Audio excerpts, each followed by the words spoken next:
السلام علیکم ورحمۃ اللہ وبرکاتہ۔ میں Muhammad Mubeenuddin, lecturer history, government Giriraj degree college Nizamabad, آپ کے سامنے B A semester 6 history Telangana history کا ٹاپک حیدرآباد اسٹیٹ کانگریس لے کر آیا ہوں۔ انشاءاللہ ہم حیدرآباد اسٹیٹ کانگریس کے متعلق جانکاری حاصل کرنے کی کوشش کریں گے۔ تو آئیے چلتے ہیں۔ حیدرآباد اسٹیٹ کانگریس، ریاست حیدرآباد کا تعلق آصف جاہی سلطنت سے تھا اور اس پر نظام بادشاہ حکمرانی کرتے تھے۔ تقریباً 1724 عیسوی سے لے کے 1948 تک ان کی حکومت رہی۔ تقریباً 7 نظام اس پر حکمرانی کیے۔ اس ریاست میں تلنگانہ کے تقریباً علاقے، مہاراشٹر کے کچھ علاقے اور کرناٹک کے کچھ علاقے شامل ہیں۔ اس ریاست میں اردو، تیلگو، مراٹھی اور کنڑ زبانیں بولی جاتی تھیں۔ یہ لسانی گروہ پڑوسی ریاستوں کے عوام سے بہتر سماجی تہذیبی روابط رکھتے تھے۔ حیدرآباد اسٹیٹ کانگریس کئی مقامات جیسے کاکیناڈا، بامبے، پونے، اکولا وغیرہ میں منعقد کی گئی۔ ان کانفرنسوں کی منظور اہم قراردادوں میں ذمہ دار حکومت کے مطالبہ شامل تھا، لیکن حیدرآباد نے اس میں کسی قسم کی کوئی دلچسپی نہیں بتلائی۔ 1931 اور 1932 کے سال حیدرآبادی عوام کے ہندوستان کے جدوجہد آزادی میں سرگرم شرکت ہوتی رہی، جس میں بیرونی اشیاء کا بائیکاٹ اور نشہ بندی کی حیدرآباد کی انہوں نے شدید وکالت کی۔ حیدرآباد کی ضلع کانگریس جو انڈین نیشنل کانگریس سے ملحقیت تھی، حکومت کی ناراضگی کے باوجود یوم موتی لال منایا۔ ذمہ دار حکومت اور اصلاحات کے لیے ان تمام احتجاجات کو حکومت نے پوری طرح سے مسترد کر دیا۔ حکومت کے اس رویے اور عوام اور رہنماؤں کو ایک مزید مایوس کیا۔ عوام کا یہی احساس تھا کہ ایک ایسی پلیٹ فارم تیار کیا جائے جہاں پر عوام کو اپنے خیالات کا اظہار کا موقع ملے اور اپنے مطالبات کی مانگ کرنے کا ان کو حق ملے۔ اس کے نتیجے میں حیدرآباد اسٹیٹ کانگریس کا قیام عمل میں ہے۔ 1933 عیسوی میں انڈین نیشنل کانگریس کے ہری پورہ اجلاس میں حیدرآبادیوں کی بڑی تعداد نے شرکت کی۔ کانفرنس میں منظور قراردادوں نے کانگریس کے نوجوانوں کو بہت زیادہ متاثر کیا۔ اس نے حیدرآبادیوں کو حیدرآباد میں ایک سیاسی ادارے کو منظم کرنے پر مجبور کیا۔ کئی غیر رسمی اجلاس حیدرآباد اسٹیٹ کانگریس کے قیام کے لیے منعقد ہوئے۔ جولائی 1938 کے وسط میں ایک عارضی کمیٹی بنائی گئی۔ ایک مختصر مدت میں حیدرآباد اور سکندرآباد اس کے علاوہ اضلاع سے بڑی تعداد میں رکن شامل ہوئے اور اس میں شامل ہوتے چلے گئے۔ ان تبدیلیوں کے پیچھے سب سے اہم جن کا کارنامہ ہے وہ سوامی رامانند تیرتھ۔ یہ فیصلہ کیا گیا کہ حیدرآباد اسٹیٹ کانگریس کی ایک جنرل باڈی میٹنگ کا انعقاد 9 ستمبر 1938 کو کیا جائے۔ ایک نئے دستور اور ذمہ داران کے انتخاب کا منصوبہ بنایا گیا۔ حکومت نے اس کو حیدرآباد کے عوام تحفظ قانون کے تحت ایک غیر قانونی انجمن قرار دیا۔ حیدرآباد اسٹیٹ کانگریس کے ارکان ایک ہفتے میں 2 یا 3 مرتبہ مختلف محلجات سے ستیہ گرہ کرتے تھے۔ عام طور پر سلطان بازار، کلارک ٹاور، کاچی گوڑا، ریلوے اسٹیشن، عابد چوک، پتھر گٹی میں ستیہ گرہ کرتے تھے۔ ریاست اور برطانوی ہند میں ماحول کشیدہ تھا۔ رامانند تیرتھ نے 27 اکتوبر 1938 کو ستیہ گرہ کیا۔ ताहम रामानंद तीर्थ और सत्याग्रहों को गिरफ्तार कर लिया गया और इनके मुख्तलिफ दफात के तहत कैद किया गया। सत्याग्रह में हैदराबाद स्टेट कांग्रेस के साथ आर्य समाज, हिंदू परिषद और दूसरी तंजीमें शामिल थीं। जब सत्याग्रह बाम उरूज पर पहुंची तो निजाम हुकूमत ने कांग्रेस सत्याग्रह को एक फिरका वाराना करार दिया। इस गलत फहमी से एतराज के लिए महात्मा गांधी ने हैदराबाद स्टेट कांग्रेस को सत्याग्रह खत्म करने का मशवरा दिया। इन्होंने सर अकबर हैदराबादी को लिखा कि वह हैदराबाद स्टेट कांग्रेस को तस्लीम करें और सत्याग्रहों को रिहा करें। अगरचे हैदरी ने तमाम सत्याग्रहों को रिहा किया, लेकिन उन्होंने स्टेट कांग्रेस पर पाबंदी हटाने से इनकार कर दिया। रियासत हैदराबाद के वाकयात सुनने के बाद सरदार पटेल हैदराबाद आना चाहते थे ताकि हालात का मुशाहिदा कर सके। पटेल को अकबर हैदराबादी से हैदराबाद के सफर का दावतनामा मिल चुका था, लेकिन जबकि सरदार पटेल हैदराबाद जाने का मंसूबा बना रहे थे, हैदरी ने चालाकी से इससे किनारा कश इख्तियार कर लिया। 1940 के दौरान काशीनाथ राव विद्या ने हैदराबाद के साथ स्टेट कांग्रेस पर पाबंदी हटाने की बातचीत की। स्टेट कांग्रेस ने इसके बदले में अपने नाम को हैदराबाद स्टेट कांग्रेस से हैदराबाद नेशनल कॉन्फ्रेंस से बदलने पर रजामंदी जाहिर की। ऐसा हुकूमत को इत्मीनान दिलाने के लिए किया गया ताकि वो समझे कि इसका इल्हाक इंडियन नेशनल कांग्रेस के साथ नहीं है। स्वामी रामानंद तीर्थ, जो विद्या और हुकूमत के दरमियान बातचीत का मुशाहिदा कर रहे थे, शहरी नाफरमानी या इनफरादी सत्याग्रह शुरू करने का फैसला किया। इनके साथ रियासती कांग्रेस के दीगर अरकान ने भी शहरी नाफरमानी शुरू की। दूसरी जानिब रामाचार ने रियासती हुकूमत की जानिब से रियासती हुकूमत के साथ खत-ओ-किताबत की। हैदराबाद के हालात में मुखालिफ जागीरदार जिद्दोजहद शुरू की, जो आगे चलकर तेलंगाना तहरीक कहलाई। इन तमाम हालात पर गौर करते हुए अप्रैल 1946 में हुकूमत ने हैदराबाद स्टेट कांग्रेस पर इम्तना बर्खास्त कर दिया। हैदराबाद स्टेट को कायम करने में जिस शख्सियत का सबसे बड़ा रोल है, जिन्होंने अपनी जिंदगी को पूरी तरह से हैदराबाद स्टेट कांग्रेस के लिए वक्फ किया था, वो थे स्वामी रामानंद तीर्थ। तो आइए हम स्वामी रामानंद तीर्थ के बारे में सरसरी जायजा लें। स्वामी रामानंद तीर्थ ने जद्दोजहद आज़ादी में नुमायां किरदार अदा किया। वो एक मुतवस्सित तबके से ताल्लुक़ रखते थे। इन्होंने अपनी ज़िंदगी का आगाज़ उस्मानाबाद के हिपरगा और बीड़ ज़िले के मोमिनाबाद में खानगी स्कूल के मुदर्रिस के तौर पर किया। वो आला समाज से नहीं थे, वो एक कट्टर कांग्रेसी थे और गांधीयाई फ़लसफ़े पर यकीन रखते थे। जद्दोजहद आज़ादी के बाद के मरहले की क़यादत स्वामी रामानंद तीर्थ ने ही की थी। बिलाखिर वो एक अजीम अवामी क़ायद के तौर पर उभर कर आए। 1931 में इन्होंने अपने आप को दूसरों के साथ गिरफ्तारी के लिए आप खुद पेश किया। स्वामी रामानंद तीर्थ को ये इम्तियाज रहा कि वो वाहिद शख्स हैं जिनको महात्मा गांधी ने 1941 में इनफरादी सत्याग्रह के दौरान गिरफ्तार के लिए मुंतखब किया था। हिंदुस्तान छोड़ दो तहरीक के दौरान स्वामी रामानंद तीर्थ हैदराबाद आए।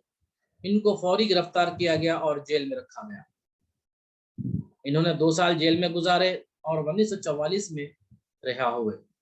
इनके रिहाई के बाद रामानंद तीर्थ को जवाहरलाल नेहरू ने सूबाई आमले का सदर नाफिज किया। 2 साल बाद 1946 में हुकूमत हैदराबाद ने रियासती कांग्रेस पर इम्तना बर्खास्त कर दिया। स्वामी रामानंद तीर्थ ने जिद्दोजहद आज़ादी के लिए अवाम को मुत्तहद करना शुरू कर दिया। सियासी कारकुन, तलबा और नौजवान उनके अतराफ जमा हो गए। इसी दौरान तीनों इलाक़ाई कॉन्फ्रेंस ने रियासती कांग्रेस में जम होने की करारदाद मंजूर की। स्वामी रामानंद तीर्थ हैदराबाद स्टेट कांग्रेस के पहले इजलास के सदर मुंतखब हुए। अपने सदारती खुतबे में स्वामी रामानंद तीर्थ ने यह साफ जाहिर किया कि तेलंगाना के अवाम सियासी वफाक के साथ इत्तेहाद चाहते हैं। इन्होंने मजीद मुतालबा किया कि हुकूमत हैदराबाद فوری طور پر آزاد ہندوستان میں شریک ہو جائے اور مکمل شہری آزادیاں عوام کو دے دیں۔ سوامی رامانند تیرتھ نے مرکزی صوبوں مہاراشٹر اور بہار کے بھی کئی دورے کیے۔ 1947 سے حیدرآباد اور سکندرآباد میں گروپ میٹنگز منعقد کی گئے۔ انہوں نے تلنگانہ کے عوام سے اپیل کی کہ وہ 7 اگست 1947 کو ہندوستانی وفاق میں شریک ہونے کے دن کے طور پر منائیں۔ اسی دوران حیدرآباد اسٹیٹ میں کئی تحریکیں شروع کی گئیں اور وہ بہت زیادہ مشہور بھی ہوئی۔ ان میں وندے ماترم تحریک تھی جو 1938 میں شروع کی گئی تھی۔ جدوجہد آزادی کے دوران وندے ماترم گیت بہت زیادہ مشہور ہوا تھا۔ قوم پرستوں نے وندے ماترم گیت گایا اور وندے ماترم کا نعرہ لگایا۔ ان کو قید کرنے کے لیے جب ستیہ گراہوں سے خراب سلوک کیا گیا تو انہوں نے وندے ماترم کے نعرے لگانا نہیں چھوڑا بلکہ اور زور و شور سے نعرے لگانے لگے۔ خاص طور پر تلنگانہ عثمانیہ یونیورسٹی کے بی ہاسٹل کے ہندو طلباء نے جائے نماز میں وندے ماترم گیت گاتے ہوئے پائے گئے۔ ہاسٹل کے حکام نے اس بات کو پسند نہیں کیا اور انہوں نے دعائیہ حال بند کر دیے۔ اس سے طلباء پست ہمت نہیں ہوئے بلکہ انہوں نے برآمدوں میں وندے ماترم گانا شروع کر دیا۔ اس یونیورسٹی کے سٹاف نے جامعہ کے احاطے میں وندے ماترم گیت گانے پر پابندی عائد کر دی اور وہاں کے مینجمنٹ کا استدلال تھا کیونکہ یونیورسٹی خالص ایک تعلیمی ادارہ ہے جو طلباء کو سیاسی یا اور کوئی متنازع نوعیت کے گیت گانے کی یا مذہبی گیت گانے کی اجازت نہیں دیتی۔ تاہم یہ طلباء برادری پہ کسی قسم کا کوئی اثر نہیں ہوا۔ طلباء نے 29 نومبر 1938 تک 10 دسمبر 1938 تک ہڑتالیں کی اور مختلف احتجاجی جلسے اور جلوس نکالے۔ چونکہ عثمانیہ یونیورسٹی کے طلباء بھی ہڑتال میں حصہ لے رہے تھے اس لیے ان کو اس یونیورسٹی سے خارج کر دیا گیا اور یونیورسٹی نے یہ تیقن دیا اور یہ تعین حاصل کیا کہ ان کے طلباء کو کسی بھی دوسری یونیورسٹی میں داخلہ نہ ملے۔ تاہم ان کو ناگپور یونیورسٹی نے داخلہ دیا اور امتحان میں شریک ہوئے اور وہ سب پاس ہوئے۔ نوکالا رام چندر ریڈی اور اچھوتانند ریڈی ان طلباء میں سے تھے جنہوں نے یونیورسٹی میں زبردست اپنے قائدانہ صلاحیت کے ذریعے اپنا لوہا منوایا تھا، جس کی وجہ سے ان کو اس عثمانیہ یونیورسٹی سے خارج کر دیا گیا تھا۔ پی وی نرسمہ راؤ، ہیگر پوراچاری، ڈی وینکٹیش راؤ، ارتلا رامچندر ریڈی، بی دھرما بھکشم وندے ماترم تحریک کے سرگرم کارکن تھے۔ اکثر کارکنوں کو یونیورسٹی سے خارج کر دیا گیا تھا۔ وندے ماترم تحریک نے تلنگانہ عوام کو ابھارا۔ اسی عرصے میں انقلابی ٹیکنیک جیسے بائیکاٹ اور سودیشی اپنائے گئے۔ تلنگانہ میں ہم اگر کمیونسٹ تحریک کے اگر بارے میں دیکھیں گے، تلنگانہ میں کمیونسٹ تحریک 1930 کے دہائی میں شروع ہوئی۔ تلنگانہ کے چند تعلیم یافتہ لوگ 1917 کے روسی انقلاب اور پھر روسی حکومت کے معاشی منصوبوں خاص طور پر 5 سالہ منصوبوں سے بے حد متاثر تھے۔ کمیونسٹ ایک کیڈر پر مشتمل پارٹی کے طور پر ابھری۔ انہوں نے اپنی سرگرمیوں کا آغاز نچلی سطح سے کیا اور اپنی تنظیم جیسے ریتو سنگم آندھرا مہاسبھا میں اسکول آف پالیٹکس منعقد کیے۔ وہ آندھرا مہاسبھا کے بھونگیر اجلاس میں شریک ہوئے۔ روسی روی نارائن ریڈی 1944 عیسوی میں سبھا کے صدر منتخب ہوئے۔ کمیونسٹوں نے حیدرآباد کے نوجوان دانشوروں کو نوجوان کے فورم کامریڈ ایسوسی ایشن کے ذریعے راغب کرنا شروع کر دیا۔ انہوں نے اپنی سرگرمیوں میں طلباء، کسان اور صنعتی مزدوروں کو شامل کرنے کی کوشش کی۔ مخدوم محی الدین، ڈاکٹر راج بہادر گوڑ، سامبا مورتی، لنگا ریڈی، دھرما بھکشم، سرینواس لاہوٹی جیسے کمیونسٹ رہنماؤں نے اپنا سارا وقت اور توانائی شہر حیدرآباد میں ٹریڈ یونینوں کی تشکیل میں لگا دیا۔ مخدوم محی الدین نے شہر حیدرآباد میں محنت کش طبقے کی تحریکات میں ایک اہم رول ادا کیا۔ تاہم تلنگانہ میں کمیونسٹوں نے محسوس کیا کہ دیہی علاقوں میں جاگیردار عناصر کے خلاف لڑتے ہوئے ایک عظیم قوت بن سکتے ہیں۔ تلنگانہ کے کمیونسٹ کسانوں کے کاس کے چانپے دھان کے لازمی ٹیکس کے خلاف ناراضگی ظاہر کرتے ہوئے धान के वजन में ओहदेदारों को बदगुमानी को उजागर करते हुए बने। कम्युनिस्टों ने किसानों और मुतवस्सित तबके की शिकायतें प्रजा नाट्य मंडली और बड़ा कथा के जरिए की। इनसे तेलंगाना में कम्युनिस्ट नजरियात को फैलने में मदद मिली। देहात की सतह पर कई संगम बिलखुसूस नलगोंडा और वरंगल के अजला में के देहातों में कायम किए गए, जिसके नतीजे में तेलंगाना में किसानों की जद्दोजहद और कई अवामी तहरीकों का आगाज हुआ। कम्युनिस्ट खास तौर पर रूस के इनकलाब से बहुत ज़्यादा मुतासिर थे। रूस का इनकलाब 1917 में आया था, जहां पर मेहनत कश तबकों ने खास तौर पर जो है लेनिन की क़यादत में बाल्शिविकों ने तख्ता उलटते हुए मजदूरों की हुकूमत को कायम किया था। वहां पर एक ही नारा था, दौलत की बराबर तकसीम हो। अगर आप देखेंगे कम्युनिस्टों का जो कौमी झंडा है जो लाल कलर का है, उसमें दरांती और हथौड़ा दोनों को जगह दी गई है।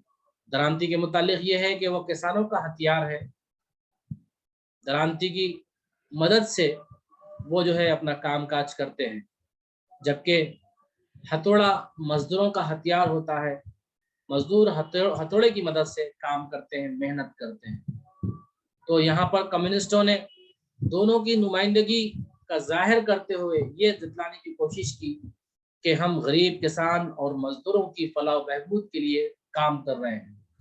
और जब रूस में इनकलाब हुआ, उसके बाद में सारी ज़मीन जो है उसको अवाम के लिए कर दिया गया, चर्चों की ज़मीन को जब्त कर लिया गया, जागीरदारी निज़ाम को जब्त ख़त्म कर दिया गया और जागीरदारों के और चर्चों की बड़ी बड़ी ज़मीनों को अवाम में तकसीम कर दिया गया, क्योंकि उस वक्त जो है वहाँ पर समाज दो हिस्सों में बढ़ गया था। एक मालदार तबका, सरमायादार तबका, दूसरा गरीब तबका। मालदार तबके में पोप, अहले कलीसा, जागीरदार, शुरफा और मालदार तबका शामिल था, जबकि दूसरे तबके में जो कुचला हुआ था, जो दबा हुआ था, उसमें किसान और मजदूर शामिल थे। तो वहाँ पर जो है किसानों की और मजदूरों की हुकूमत कायम करते हुए माशी मसावात को उन्होंने जो है बढ़ावा दिया। उसका असर हिंदुस्तान में भी हुआ और ख़ास तौर पर हैदराबाद रियासत में भी हुआ। बाज़ाब्ता कम्युनिस्टों को, जो लोग कम्युनिस्ट में भर्ती होते थे, उन्हें बाज़ाब्ता ट्रेनिंग दी जाती थी, उनको हथियार चलाने की बाज़ाब्ता ट्रेनिंग दी जाती थी और गोला बारूद उनको जो है बाज़ाब्ता सप्लाई किया जाता था। इसमें ऐसे लोग शामिल हुए, ऐसे किसान और मजदूर शामिल हुए जिनका कोई मुस्तकबिल नहीं था, जो देशमुख और देश पांडवों के हाथों जबर का जो है जिन पर जो है जुल्म किया जाता था, जिनका इस्तेहसाल किया जाता था, जिनकी अपनी कोई ज़ाती ज़िंदगी नहीं थी। तो ऐसे लोग, ऐसे किसान, ऐसे मजदूर इस तहरीक में शामिल होते हुए अपने ज़िंदगी की बका और समाजी धारे में शामिल होने की जंग उन्होंने की, क्योंकि यहाँ पर भी जागीरदार, देशमुख और देश पांडे उनका इस्तेहसाल करते थे।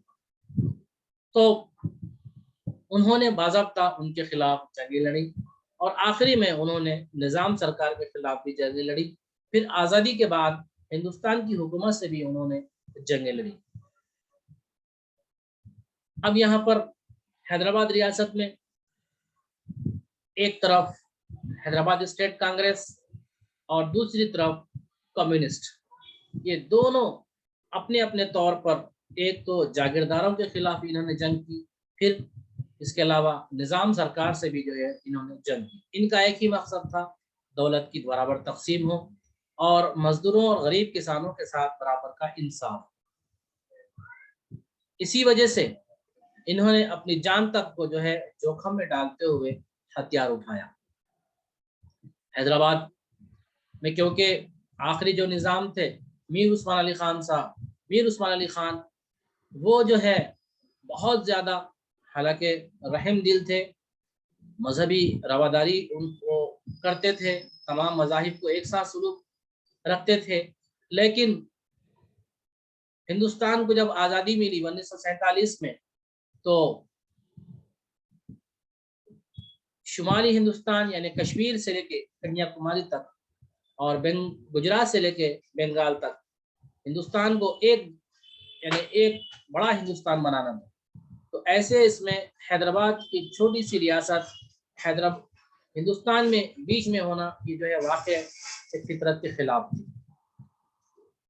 हैदराबाद रियासत के बादशाह हुक्मरान मीर उस्मान अली खान ने ऐलान किया था कि ना वो हिंदुस्तान में शामिल होंगे और ना वो पाकिस्तान में शामिल होंगे, बल्कि अपनी रियासत को एक अलग आज़ाद मुल्क के तौर पर रखेंगे। ये बात यहाँ के लोगों को सही नहीं लगी। उनका मानना था कि वो हिंदुस्तान में शामिल हो जाए।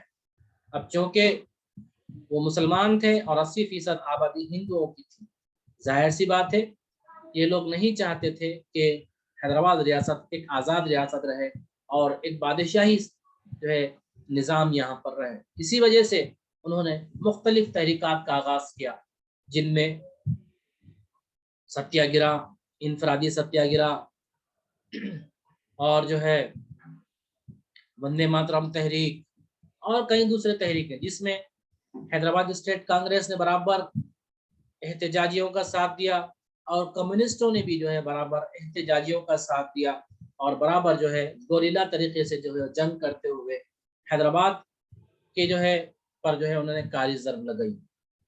तो दोनों तरफ से, फिर इसके अलावा अवाम की बड़ी कसीर तादाद भी इसमें जो है शामिल थी। तो आखिरकार इन तमाम एहतजाज के पेश नज़र तकरीबन कहा जाता है कि 4000 गांव निज़ाम की दस्तरस से बाहर हो गए। इसी वजह से आखिरकार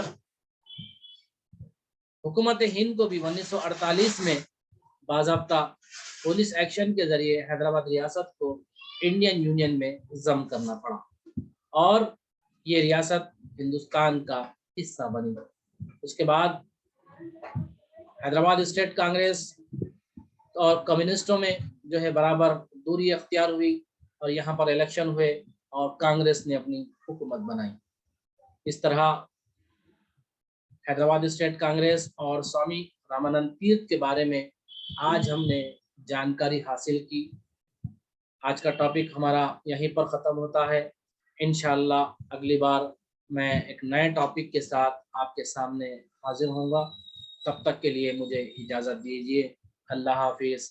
अस्सलामु अलैकुम व रहमतुल्लाहि व बरकातुहू।